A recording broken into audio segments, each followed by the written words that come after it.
오늘 제목은 모세를 부르심이라는 제목입니다. 모세를 통해서 하나님께서 어떻게 부르시고 어떻게 일하시며 함께 하셨는지를 잠깐 살펴보도록 하겠습니다.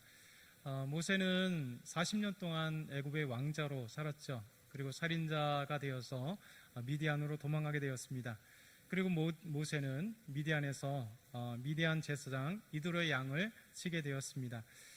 모세는 어느덧 80세가 되었습니다.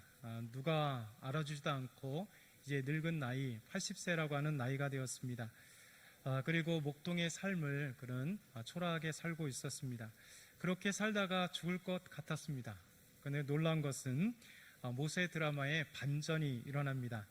모세가 양떼를 들고 서쪽으로 가면서 하나님의 산 호렙에 이르렀을 때 하나님의 반전의 사건이 일어나게 됩니다. 하나님은 우리 삶 가운데 일하실 때도 분명히 반전이 일어납니다. 여러분이 만나는 사람, 여러분들이 만나는 사건, 여러분이 어떤 배경이 되는 그 어떤 일들을 통해서 하나님은 우리를 통하여 내가 알지 못하는 새로운 일, 하나님께서 계획하고 계시는 일들을 열어가시는 것을 보게 됩니다. 모세도 마찬가지입니다. 모세가 80세에 양떼를 드리고 서쪽으로 가서 하나님의 산 호렙에 이르렀을 때 어떻게 보면 모세는 자연스러운 일이었을 것입니다. 그의 인생에 양떼를 지금까지 40년 동안 치면서 자연스럽게 이곳저곳 양들을 데리고 가면서 양들에게 먹이를 먹일 수 있는 그 땅, 그 목처지가 어딜까 하면서 서쪽으로 이동하면서 호렙산에 이르렀을 것입니다. 근데 그곳에서 하나님께서 놀랍게 일하시기 시작하는 거죠. 곧 모세를 부르시는 사건이 이곳에서 벌어지는 것입니다. 저와 여러분도 마찬가지입니다. 우리 삶에 나타나는 많은 사건들, 어떤 일들, 그 속에서 우리가 믿음의 눈으로 볼 때 하나님이 나를 부르시고 하나님께서 나에게 어떤 일을 하실 그 작정하는 것을 어느 날 보게 될 것입니다. 여러분, 하나님의 부르시면은요, 그 기준은 나이가 아닙니다. 성경에 보게 되면 특별히 하나님께서 아브라함을 부르셔서 아브라함이 하란을 떠날 때가 그 나이가 75세였습니다. 하나님께서 모세를 부르실 때는 80세, 또 여호수아가 출애굽할 때는 아마 여호수아 갈렙은 한 40세 정도 된 나이입니다. 왜냐하면 45년이 지나고 난 뒤 40년 광야 그리고 5년 정도 지나고 난 뒤에 이스라엘 백성들을 여호수아가 데리고 가나안 땅에 들어갈 때, 그리고 7년 전쟁이 끝나고 이스라엘 백성들에게 다 땅을 분배하고 난 뒤 얼마 뒤에 여호수아가 110세에 하나님의 부르심을 받습니다. 그렇다는 것은 7년 전쟁이 끝나고 그 이후에 110세가 됐다는 것은 곧 이스라엘 백성들을 가나안 땅으로 들어갈 그때가 모세가 80세 이상이 됐다는 거예요. 여러분, 우리가 모세의 그 개념을, 여호수아의 그 어떤 그 이미지를 생각하면 항상 모세의 능력의 지팡이, 능력의 사람, 모세가 보면 80세가 되고 120세에 죽었는데도 항상 모세를 젊은 사람으로 생각할 때 참 많습니다. 여호수아의 그 이미지도 마찬가지입니다. 항상 여호수아는 장군, 여호수아는 이스라엘 백성들이 이끌어가고 아말렉과 싸우고 가나안 땅에 들어가서 많은 가나안 족속들과 싸운 위대한 장군, 이스라엘의 지도자, 그러니 강력한 힘을 갖고 있는 그런 사람이라 생각하지만 사실 여호수아가 이스라엘을 데리고 간 그 나이가, 가나안 땅에 들어간 나이가 적어도 80세 이상이 되었다라는 것이죠. 갈렙도 헤브론을 차지할 때 45년이 지나고 난 뒤 내 나이 85세오나 하나님께서 나에게 강건함을 주셨기 때문에 이 산지를 내게 주셔서 헤브론을 내가 차지할 수 있습니다 라고 한 나이가 85세. 그러니까 신기합니다. 그러니까 하나님은 이렇게 나이를 초월하게 하나님 사용하세요. 나이가 많으신 분들만 하나님께서 부르셨냐? 그렇지 않습니다. 우리 잘 아는 것처럼 요셉은 30세에 애굽의 총리가 되었습니다. 형들에 의해서 미디안 상인들에게 팔려서 애굽 땅의 노예가 된 나이는 아마 약 13세에서 15세, 이 소년의 나이예요. 다윗이 전쟁터에 형들에게 복공국식을 갖다 주려 할 때 블레셋에 있었던 싸움을 도두는 골리앗과 싸울 때의 나이가 약 13세에서 15세의 어린 나이였습니다. 그 이후에 요시야, 남왕조의 최고의 왕이었던 한 인물, 요시야 왕, 종교개혁을 일으켰고 그가 31년간을 남유다를 다스렸던 왕, 그가 왕이 오를 나이에는 8살 때 왕위에 올라서 31년간을 이스라엘을 다스리는 그가 위대한 요시의 왕으로 우리에게 나옵니다. 나이만 그런가? 하나님의 부르심 가운데는 직업도 다양해요. 그러니까 하나님의 사람들은 참 직업도 다양합니다. 아브라함은 여호수아 24장을 보게 되면 여호수아가 아브라함이 무엇을 했는지를 우리에게 보여줍니다. 강 건너 있을 때 너희 조상 아브라함이 우상을 만드는 사람이었다. 그러니까 대대로 우상을 만드는 사람이었다. 그 우상을 만드는 직업을 가졌던 아브라함. 그리고 모세와 다윗은 목동, 그리고 아모스 선지자는 목동 겸 뽕나무를 재배하는 사람. 예수님의 제자들은 베드로, 요한, 야고보, 대부분의 예수님의 제자들은 갈릴리에서 물고기를 잡는 어부들, 마태는 세리, 그리고 시몬은 열심당원, 다양한 직종의 직업들을 갖고 있고 하나님이 사용하시고 하나님 부르시고 할 때 다양한 나이들을 갖고 있었습니다. 이것이 하나님의 부르심이며 하나님의 사용하심입니다. 그런데 잘 보게 되면 우리가 하나님의 말씀을 순종한다 하면서 예수님을 따라간다 하면서 우리 한국교회는 오히려 하나님의 말씀을 안 따르는 것 같습니다. 왜 그럴까요? 이 교역자 광고를 보면 알아요. 한국교회의 교역자 광고들. 이번 요즘에 교역자 청빙 광고를 쭉 한번 보시면 알겠습니다. 이런 광고의 90%의 조건이 있어요. 조건이 뭔가요? 여러분 모르시죠? 한번 교역자 광고, 청빙 광고에 한번 기독신문이나 여러 신문들 한번 보십시오. 조건이 뭐냐면 나이가, 청빙의 90%에 나이가 써 있어요. 어떤 나이인가요? 45세 이하, 가끔이에요. 나머지는 40세 이하, 37세 이하, 35세 전후, 30세 이하, 아니면 전후. 요즘에는 나이뿐만 아니라 연도생으로 해요. 85년생 이후 이렇게. 담임 목사 빼고는 부교역자들이 45세 넘어가는 사람은 안 뽑아요. 여러분, 이런 것들이 어찌 보면 한국교회의 슬픔인 것 같습니다. 왜냐하면 저도 교역자지만 교역자가 어느 순간에 하나님의 사람, 하나님의 교역자, 하나님 부르셔서 소명을 받은 사람이라기보다는 교회에서 잠시 써먹는 일꾼에 불과한 것으로 변경되었어요. 그러다 보니까 잘 나가는 교회, 열심히 있는 교회, 부흥하는 교회는 다 젊은 교역자들로 2년, 3년, 4년 써먹고 그냥 다시 또 갈고, 이런 것이 우리 한국교회의 자연스러운 풍토가 되었어요. 그런데 그것이 누구 하나도 잘못되었다라고 얘기하지 않습니다. 교회에서 볼 때는 정말 빨리빨리 움직이는 사람들 움직이면서 이렇게 돌아가는 거예요. 그런데 하나님 보실 때 어떨까요? 예수님 보시기에 어떨까요?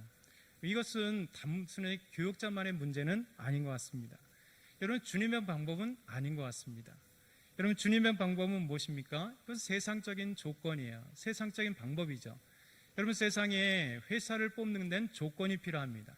토익을 얼마나 맞아야 되는지, 아니면 어떤 시험들의 어떤 기준이 있어요.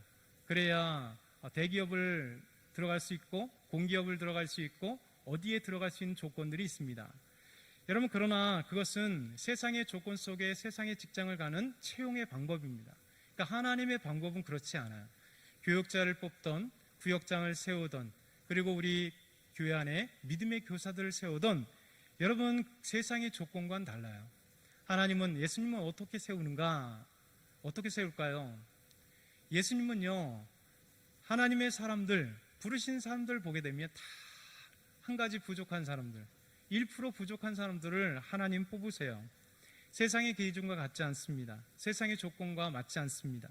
다 부족하고 연약한 사람들을 뽑습니다.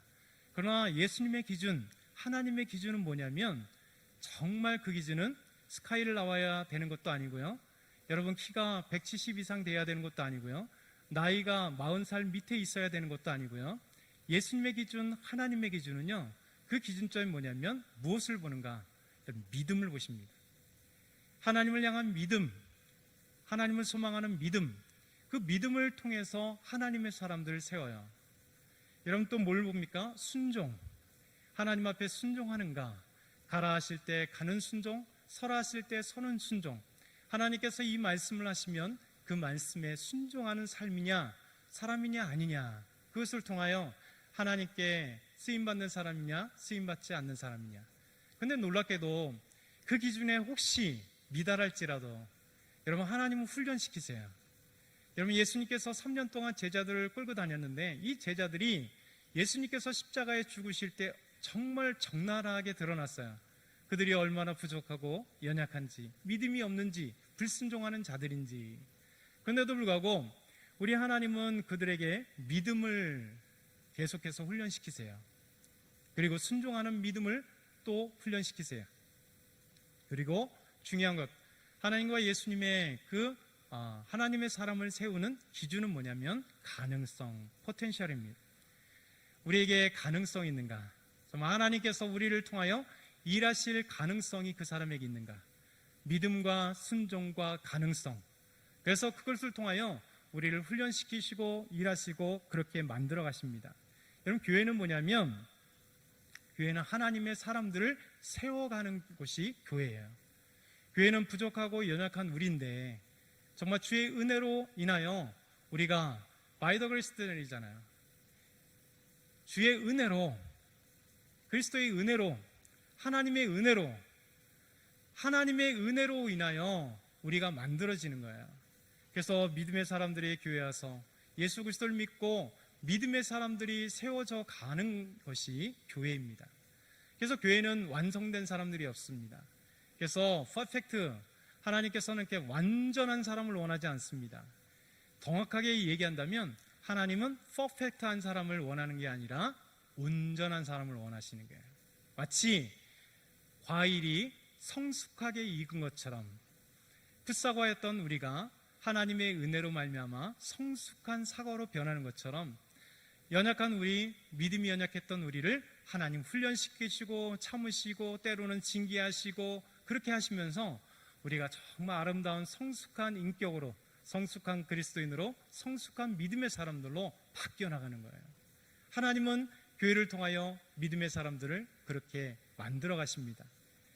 그리고 교회는요, 일꾼을 세워가는 교회가 교회의 본 모습이에요. 여러분 처음부터 일꾼이 있을까요? 없습니다. 교회에 가장 무서운 사람이 누군지 아십니까? 내가 한다라고 하는 사람이 가장 무서운 사람이에요. 여러분 부족하고 연약하지만 저는 못해요 하는 사람을 정말 훈련시키고 인내하고 다듬어서 세워줄 때 정말 믿음으로 자랄 수 있는 것입니다. 교회는 정말 하나님께서 만들어 가시는 사람들로 세워지는 것이 교회예요. 여러분 지금 보세요. 교회 안에 주일학교 교사들이 뛰어난가요? 그렇지는 않습니다.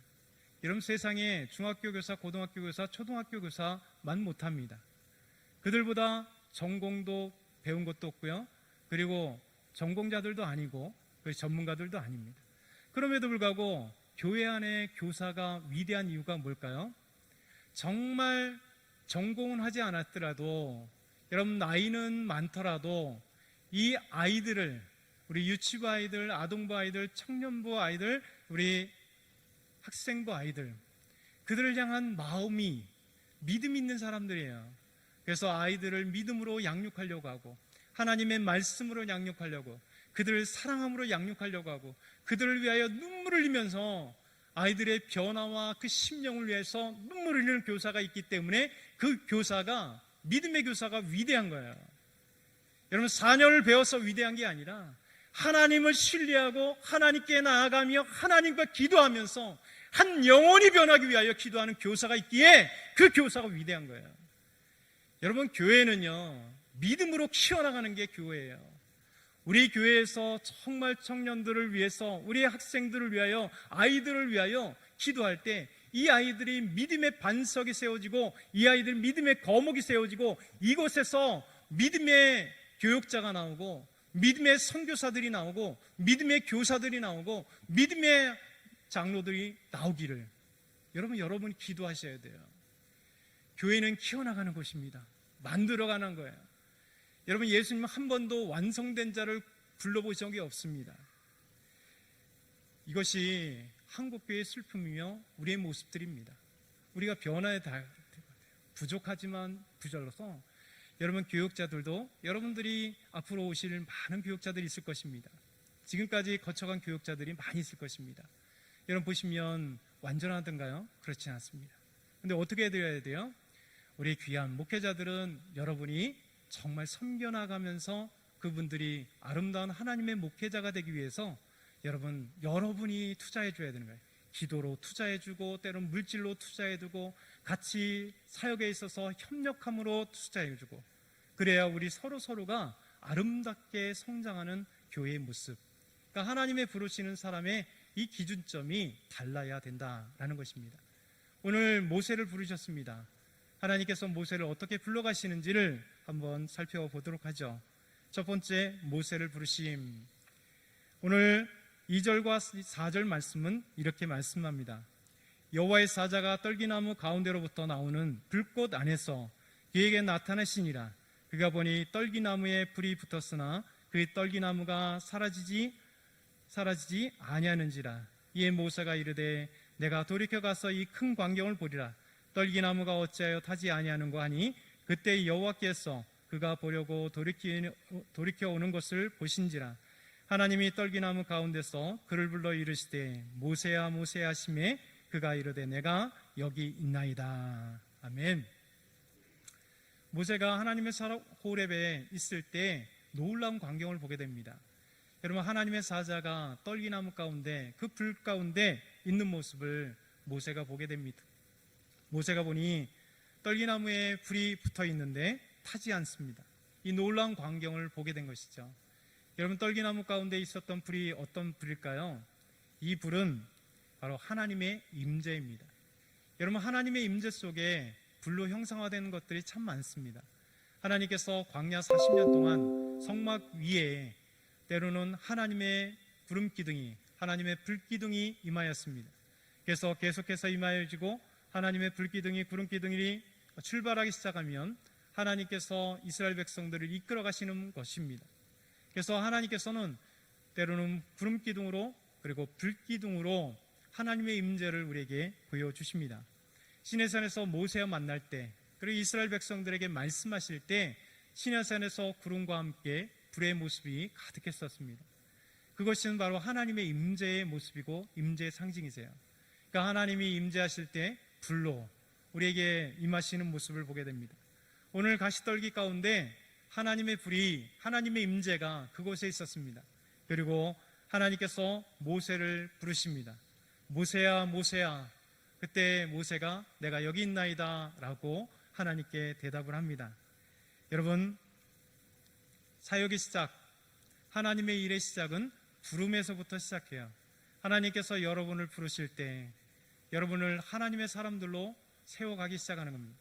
여러분들이 하나님의 나라의 일을 시작할 때 하나님이 먼저 부르십니다.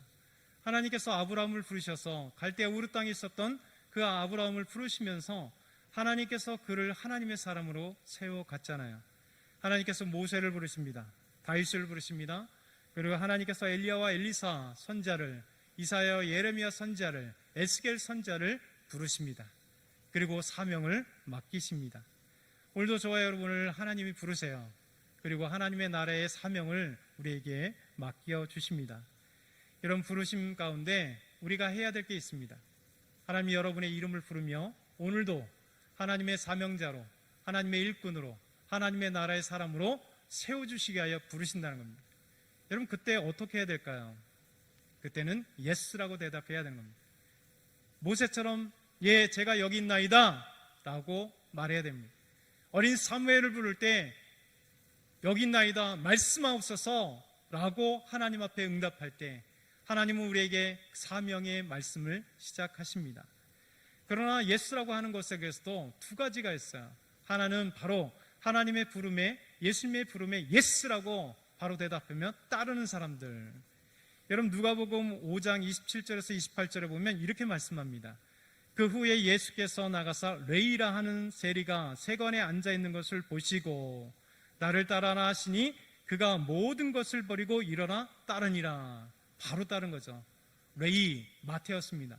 세관원에 있었던 세리 마태를, 레이를 예수님께서 부르시니 나를 따르라 하니까 접어두고 예수님을 따른 거예요.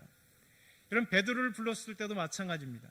마태복음 4장 19절에서 20절, 말씀하시되 나를 따라오라, 내가 너희를 사람을 낚는 어부가 되게 하리라 하시니 그들이 곧 그물을 버려두고 예수를 따르니라.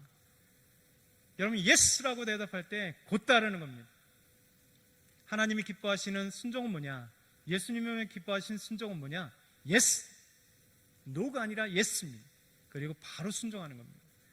여러분, 이제 연말이 되면 내년에 여러분 여러 직분들을 맡길 겁니다. 그때 예스, 제가 하겠습니다.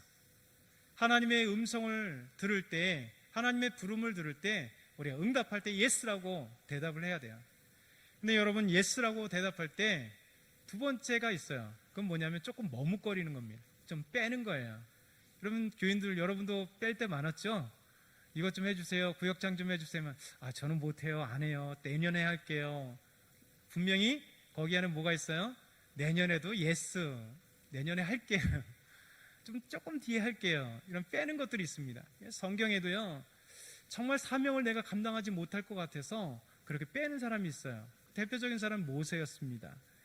그래서 4장 13절에 보면 이런 얘기가 있어요. 모세가 하나님께 이렇게 얘기합니다. 오 주여, 보낼 만한 사람 보내주십시오. 저는 못합니다.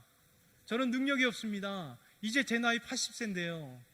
저는 40년 동안 목동 생활했는데요. 이제 늙었는데 어떻게 하나님의 일을 감당합니까? 전 못해요. 다른 사람을 보내주세요. 이렇게 자신을 빼는 거예요. 여러분, 그리고 6장 12절에도 이렇게 얘기합니다. 바로에게 가라 그랬더니 모세가 여호와 앞에 아뢰어 이르되 이스라엘 자손도 내 말을 듣지 아니하였거든 바로가 어찌 들으리이까? 나는 입이 둔한 자니이다. 나는 입이 둔합니다. 이스라엘 백성들 내 말 안 듣는데 어떻게 그 엄청난 바로가, 여러분, 이집트의 파라오가 어떻게 나의 말을 듣겠습니까? 라고 빼는 거예요. 여러분, 하나님이 싫어서도 아닙니다. 이 사명이 불필요해서도 아닙니다. 내 자신이 그만큼 연약하다라고 하나님 앞에 고백하면서 잠시 빼는 거예요. 여러분, 예레미야도 그랬습니다. 예레미야 1장 4절에 7절을 보면 이렇게 말씀하세요. 여호와의 말씀이 내게 임하니라 이르시되 내가 너를 모태에 짓기 전에 너를 알았고 내가 배에서 나오기 전에 너를 성별하였고 너를 여러 나라와 여러 나라의 선지자로 세우노라 하시기로. 여러분, 하나님이 뭐라 얘기하시냐면 너를 성별했대요. 모태에서부터 짓기 전에 너를 알았대요. 얼마나 위대합니까?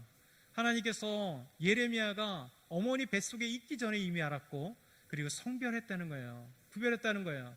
그리고 여러 나라의 선지자로 세웠다. 하나님이 이렇게 단정적으로 너를 어떤 사람으로 부를 거야, 너는 어떤 사람이야 라고 얘기하는데도 불구하고 예레미야는 그 다음에 뭐라고 했냐니까 내가 이르되 슬프도소이다 주 여호와여 보소서 나는 아이라. 기껏해야 15 전후되는 그런 작은 아이입니다. 나는 아이입니다. 내가 그렇게 어떻게 감당하겠습니까? 나는 아이라 말할 줄을 알지 못하나이다 하니 여호와께서 내게 이르시되 너는 아이라 말하지 말고 내가 너를 누구에게 보내든지 너는 가며 내가 내게 무엇을 명령하든지 너는 말할지니라. 이게 바로 하나님의 사명입니다. 여러분, 하나님 부르심 앞에 바로 순종하여 예스라는 사람도 있고요. 내가 부족하고 연약합니다, 저는 못합니다 라고 예스긴 예스나 발뺌하는 사람도 있어요. 이게 바로 저와 여러분의 모습입니다. 그런데 놀라운 것은요, 하나님 우리에게 이렇게 말씀하십니다. 걱정 마. 내가 너에게 힘을 줄게. 내 형 모세, 말 잘하는 모세가 있지 않느냐. 형 데리고 가면 되지 않느냐. 저는 말을 못합니다, 둔합니다 라고 얘기하니까 하나님은 즉각 말이 둔한 모세에게 말 잘하는 형, 여러분 아론은 몇 세예요? 83세. 그 나이 많은 형, 3살 많은 형에게 있다라고 얘기하는 거예요. 하나님은 우리에게 이렇게 말씀하십니다. 우리는 부족해요, 연약해요. 아니야, 내가 너에게 능력 줄게. 너에게 하나님의 말씀을 줄게. 내가 너에게 복음을 줄게. 넌 가서 담대히 전해. 전도할 때 사람 신경 쓰지 마. 내가 너에게 강력한 힘을 줄게. 너에게 성령의 충만함으로 말미암아 내가 할 수 없는 이야기를 하게 할게. 하나님은 우리에게 놀라운 힘을 주세요. 여러분, 그렇게 걱정하지 마세요. 여러분, 세상 우리가 토익이 몇 점 맞아야 되고요, 세상에 갈 때는 무엇을 해야 되고요, 세상의 조건은 이것이 있어야 되고요, 그런 조건들이 많지만 그것을 다 내가 만들어야지만 아파트 청약을 할 때 얼마의 돈이 있어야 되고 청약 저축이 있어야 되고 뭐가 있어야 되고 뭐가 있어야 되고, 아파트를 살려면 이제 올라가서 7억 8억 10억 되면 그것을 돈을 내가 마련하지 못하면 여러분 살 수 없는 조건이에요. 세상은 그렇습니다. 근데 놀라운 것은 하나님의 일은 그렇지 않다는 거예요. 하나님이 원하시는 믿음, 하나님이 원하시는 순종, 하나님이 원하시는 가능성을 가지고 있다면, 하나님 제가 부족합니다, 예스! 하나님 따르겠습니다 할 때 하나님이 우리에게 성령 충만함 주시고요, 하나님의 능력 주시고요, 하나님이 우리를 이끌어 가시고요, 하나님이 함께 하시는 놀라운 역사가 우리에게 있는 거예요. 이 시대에 필요한 것이 이것이 아닐까 생각해 봅니다. 여러분, 어느 순간에 우리가 교회 안에서 기능적인 사람으로 변질된 모습이에요. 교육자도 기능적인 면으로 변질된 모습, 이것은 하나님이 기뻐하지 않는 거예요. 저와 여러분도 마찬가지입니다. 구역장을 세울 때 나이 많다고 구역장 안 세울까요? 여러분, 그것은 하나님의 방법이 아닙니다. 여러분, 찬양을 좀 못해도요, 정말 열심히 내 찬양을 갖고 가면서 노력할 때 찬양팀이 될 수 있는 거고요, 찬양대가 될 수 있는 거예요. 여러분, 찬양 테스트 해가지고 모 교회는 옛날에 엄청난 사람들이 많으니까요, 몇십만 명 되니까 찬양 때에 들어가려면요 어마어마한 테스트 4차에 걸쳐서 테스트하고 들어가는 경우가 있어요. 여러분, 하나님이 그렇게 테스트할까요? 예수님이 그렇게 테스트할까요? 어느 순간 교회가 많아지고 기능화되고 그 다음 조직화되면서 하나님의 방법을 잃어버리고 세상의 방법과 거짓된 방법들이 교회 안에 침투해버린 것들이 많아요. 우리는 변화돼야 돼요. 정말 하나님의 말씀에 순종해야 되잖아요. 예수님의 말씀에 순종해야 되잖아요. 그러면 어떻게 해야 될까요? 하나님의 방법, 하나님의 그 방법대로, 하나님의 말씀대로 순종하면서 따라 나가는 거예요. 여러분, 하나님이 능력 주십니다. 여러분, 부끄러워하지 마세요. 뺄 필요 없습니다. 여러분, 부족하다고 하나님의 일을 감당하지 못한다고 나는 그렇게 생각하나? 여러분, 역사 속에 하나님의 위대한 사람들을 보세요. D.L. 무디, 여러분, D.L. 무디는 초등학교 다니다가 중퇴했습니다. 그러나 19세, 18세기의 위대한 미국의 부흥의 역사가 나타난 D.L. 무디가 수억 명의 사람들에게 복음을 증거한 놀라운 역사가 일어났어요. 여러분, 이것이 하나님의 놀라운 역사예요. 하나님의 사람들은요, 때로는 학력이 많은 사람도 있어요. 때로는 없는 사람도 있어요. 돈이 많은 사람도 있어요. 없는 사람도 있습니다. 여러분, 달변가도 있어요. 달변하지 못한 사람, 말도 못하는 사람도 있어요. 여러분, 하나님은 그 모든 것을 초월하여 하나님의 기준에 합당한 자, 그리고 기준에 부족하도 하나님을 훈련하여 하나님의 사람들로 나아가게 만드시는 거예요. 그러니 여러분, 걱정하지 마세요. 하나님의 일을 하는데 걱정하지 마세요. 부족하다 하는 사람 오히려 하나님은 더 쓰십니다. 여러분, 정말 교회에서 세울 사람들은 아까도 얘기했듯이 전 부족합니다, 좀 부족해요, 연약해요, 제가 어떻게 해요? 그런 사람이 진짜 하나님의 사람이에요. 그런 사람들을 믿음으로 세워야 돼요. 그랬을 때 하나님의 은혜 받고 앞장서서 열정적으로 하나님의 일을 해요. 여러분, 여러분이 정말 교회에서 열심히 일했던 과거 생각해 보세요. 지금 생각해 보면 성경도 제대로 몰랐어요. 믿음도 제대로 없었어요. 아는 것도 별로 없었어요. 근데 뭐 때문에 했어요? 예수 믿는 믿음 때문에, 그 열정 때문에, 예수님이 너무 좋아서 그냥 교회 나와서 살고요, 교회 나와서 청소하고요, 교회 나와서 전도하고요, 아이들 축구라고 전도했잖아요. 우리 학생부 교사들에게 많이 들어요. 예전에 학생부도 200명, 300명 됐을 때 어떻게 매일같이 전도했다 그랬잖아요. 매일같이 전도하는 게 당연한 건지 알고 계속 가서 전도하고요, 학교 앞에서 가서 전도하고요, 또 전도하고 엄청나게 전도했다. 그러니까 400명, 500명 되는 거 아니겠어요? 어떻게 정말 주의 열정 가지고 없는데 교회가 부흥하겠습니까? 그렇지 않습니까? 여러분, 이 앞에 아파트가 엄청나게 들었었는데 여러분이 가만히 있으면 그분들이 올까요? 안 와요. 여러분이 3년 동안 4년 동안 준비하지 않으면 그분들이 올까요? 안 와요. 한 번 왔다 그냥 갑니다. 왜?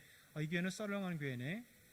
정말 우리가 준비를 해야 돼요. 믿음으로 준비하고 그분을 만들 준비하고 나가서 이사하면요, 정말 열정적으로. 여러분, 우리 교회 300명밖에 안 돼요. 300명이 다 나가도요, 저쪽에 어디 있는 한 몽땡 교회가 지금 몇만 명이잖아요. 그 교회가 왕창 오면은요, 그 사람들 계획 안 할 것 같습니까? 한몽교회 왕창 올 겁니다. 여러분 넘어가자면 개몽교회 있어요. 예? 왕창 올 거예요. 여러분 교회 주변의 교회가요, 몇천 명 교회 개봉역에 있어요. 엄청 많아요. 그 교회들이 가만히 있을까요? 우리보다 몇 배, 몇십 배가 많은데요. 가만히 있지 않아요. 그러면 우리는 어떻게 해야 될까요? 여러분 우리 연약해요. 하나님을 신뢰하고 달려나가는 거예요. 하나님의 능력을 신뢰하고 달려나갈 때 하나님 앞에 나아가는 겁니다. 여러분 두 번째, 모세를 부르신 하나님의 존재, 조금 뛰어넘어서 모세를 부르신 하나님의 존재. 우리 한번 3장 6절 한번 같이 읽어볼게요. 준비 시작. 또 이르시되 나는 내 조상의 하나님이니 아브라함의 하나님, 이삭의 하나님, 야곱의 하나님이라. 모세가 하나님 배웠기를 두려워하여 얼굴을 가리매. 여러분 하나님 모세에게 나는 내 조상의 하나님이니 아브라함의 하나님, 이삭의 하나님, 야곱의 하나님이라 말씀하십니다.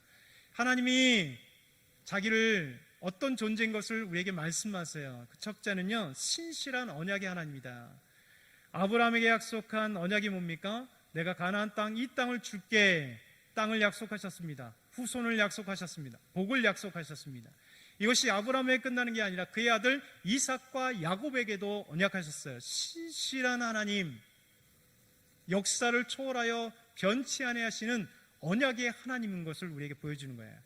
아브라함에게, 이삭에게, 야곱에게 언약했던 그 언약이 여러분 아브라함 이후에 700년 후에 모세를 부르시고 이스라엘 백성들을 가나안 땅에 들여보낼 때 언약을 신실하게 지키시는 하나님, 언약의 하나님이라는 것입니다. 이것이 내 조상의 하나님, 아브라함의 하나님, 이삭의 하나님, 야곱의 하나님이다. 두 번째 뭐냐면 살아계신 하나님이다 라고 말씀하고 있는 거예요. 부활이 없다는 사두개인이 예수님께 와서 시험을 했어요. 그때 사두개인에게 예수님께서 이렇게 말씀하십니다. 마태복음 22장 31절 32절. 죽은 자의 부활을 노란친데 하나님이 너에게 말씀하신 바 나는 아브라함의 하나님이여 이삭의 하나님이여 야곱의 하나님이로 하신 이것을 읽어보지 못하였느냐? 하나님은 죽은 자의 하나님이 아니요 살아있는 자의 하나님이라. 여러분 살아있는 자의 하나님이십니다. 세 번째, 부르짖음을 들으심. 여러분 7절 한번 같이 읽겠습니다. 7절 시작. 여호와께서 이르시되 내가 애굽에 있는 내 백성의 고통을 분명히 보고 그들의 감독자로 말미암아 부르짖음을 듣고 그 근심을 알고. 여러분 위대하신 하나님 말씀 아닐까요? 하나님의 사랑이에요. 여러분 뭐라고 얘기합니까? 내 백성의 고통을 분명히 보았다. 내 백성의 고통을 보았다. 그들의 감독자로 말미암아 부르짖음을 듣고 그 근심을 알았다. 여러분 이스라엘 백성들이 요셉에 의해 가나안 땅에 그 애굽에 들어갔지만 430년 동안 어떤 삶이었습니까? 요셉을 알지 못하는 새로운 왕조가 생김으로 그들은 비동과 라암셋을 짓는 노예의 생활을 했어요. 여러분 그 따뜻한 생활을 했을 때는 부르짖지 않았습니다. 그런데 노예의 생활이 됐을 때 드디어 그 고역으로 인하여 하나님 앞에 부르짖었다는 거예요. 하나님을 찾았다는 겁니다. 여러분 인생 가운데 고난이 찾아와요. 여러분 인생 가운데 문제가 찾아옵니다. 여러분 제가 운동하다가 갑자기 떠오른 생각이 있었습니다. 인생은 자주 벼랑을 만난다는 거예요. 여러분 벼랑이 뭡니까? 절벽이잖아요. 떨어질 위기에 놓입니다. 그곳에 떨어져 죽습니다. 절망입니다. 좌절입니다. 여러분 절망 끝에 우리 인생에 내몰릴 때가 너무 많아요. 근데 놀라운 것은 그 절망에서 하나님의 은혜가 임합니다. 낭떠러지기에 있을 때 하나님의 은혜가 임해요. 여러분 낭떠러지기에 있을 때요, 우리는 그 낭떠러지를 보며 죽을 것 같아요. 떨어질 것 같아요. 두려워요. 근데 여러분 하나님을 보지 못해요. 근데 하나님 뭐하고 계신지 아십니까? 반대편에 낭떠러지기 그 사이에 다리를 놓고 계세요. 하나님이 다리를 놓고 계실 때 우리는 그 다리를 놓는 하나님을 보지 못해요. 하나님이 다리를 여기서 저까지 놓고 우리가 안전하게 걸어가게 할 때까지 그때 하나님이 원하시는 게 있어요. 여러분 뭔지 아세요? 하나님께 구원해 달라고 기도하는 거예요. 하나님 나를 살려주십시오라고 기도하는 거예요. 나를 구원해 주십시오라고 기도하는 거예요. 하나님 내가 절망에 빠져 있습니다. 내가 낭떠러지기에 떨어집니다. 하나님 어떻게 할 수 없습니다 라고 하나님을 찾기를 원하시는 거예요. 여러분 하나님을 찾을 때, 하나님께 기도할 때, 하나님을 바라볼 때 여러분 하나님이 건설하신 다리가 보이는 거예요. 그래서 안전하게 이곳에서 저 건너편에 안전한 곳으로 건너가게 하시는 하나님을 바라보게 되는 겁니다. 여러분 하나님께서 이스라엘의 고통을 들으셨어요. 그들의 아픔을 보셨어요. 여러분 이것이 출애굽기 2장에도 다시 나옵니다. 2장 32절에 33, 35절 여러 해 후에 애굽 왕은 죽었고 이스라엘 자손은 고된 노동으로 말미암아 탄식하며 부르짖니 그 고된 노동으로 말미암아 부르짖는 소리가 하나님께 상달된지라. 여러분 편한 시절에 기도 안 했어요. 그러니 하나님 듣지 않으셨죠. 여러분 노동으로 말미암아 어떤 노동이요? 고된 노동으로 말미암아 탄식하며 부르짖니 그 고된 노동으로 말미암아 부르짖는 소리가 하나님께 들렸다는 거예요. 여러분 하나님은 안 듣고 계셨을까요? 부르짖지 않았기 때문에 못 들으신 거죠. 여러분이 부르짖은 때가 있어야 돼요. 여러분 삶에 하나님 앞에 고통 가운데 하나님의 손길만을 기다리는 그때 하나님 앞 기도할 때요 하나님은 다 듣고 계시는 거예요. 계속해서 이렇게 얘기합니다. 하나님이 그들의 소리를 들으시고 하나님이 아브라함과 이삭과 야곱에게 세운 그 언약을 기억하사 하나님이 이스라엘 자손을 돌보셨고 하나님이 그들을 기억하셨더라. 아멘. 오늘 말씀이 더 긴데 오늘 말씀이 길어졌어요.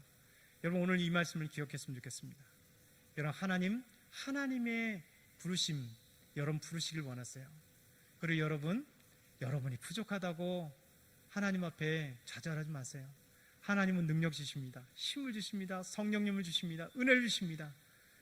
여러분 하나님을 만나세요. 살아계신 하나님, 언약을 지키신 하나님, 여러분의 부르짖음 가운데 고통 가운데 하나님은 다 보고 계시고 듣고 계셔서 하나님이 일하십니다. 기도드리겠습니다.